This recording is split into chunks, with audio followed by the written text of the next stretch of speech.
Subukan nyo namang tumayo at baka matanaw ninyo ang tunay na kalagayan ko. Tao po, nandyan po ba kayo sa loob ng malaking bahay at malawang na bakuran? Mataas na pader, pinapaligiran at nakapilang mga mamahali sa sakyan. Mga bantay na laging gulong ng gulo, wala namang kasal pero marami ang nakabarong. Makas man ang ulan ay walang butas ng bubong, mga plato at kutsara na hindi kilala ang good.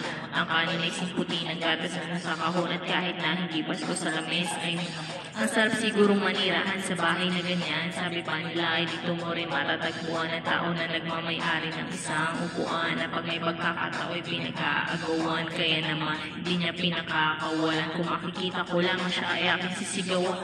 O na nakaupo, subukan nyo namang tumayo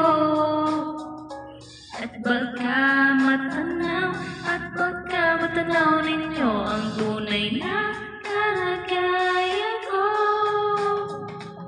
Mawalang galang na po sa taong nakaupo. Walang ibang pagtakon ng bigas namin ay di puno. Ang dingding ng bahay namin ay pinagtakitang biyero. Sa gabi ay sobrang init na natulo ng yelo na di kayang bilhin ng upang sa inumin. Pinakulong tubig sa lumang takoring ulit-ulit gamit ang bagat na inalod lamang sa isero na nagsisilbing kusina sa umagay aming banyo. Aking kinay na sa isang kaldero na nagagamit lang pag nangyayinis.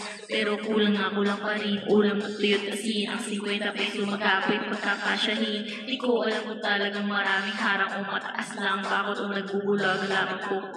Kahit sa dami ng pera niyo, walang doktor na makapagpapalinom ng mata niyo. Kaya huwag kang masyadong halata. Bato sa langit. Ang mata ay huwag magalit. Bato sa langit.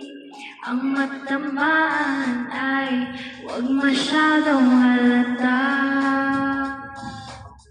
Huwag kang masyadong halata.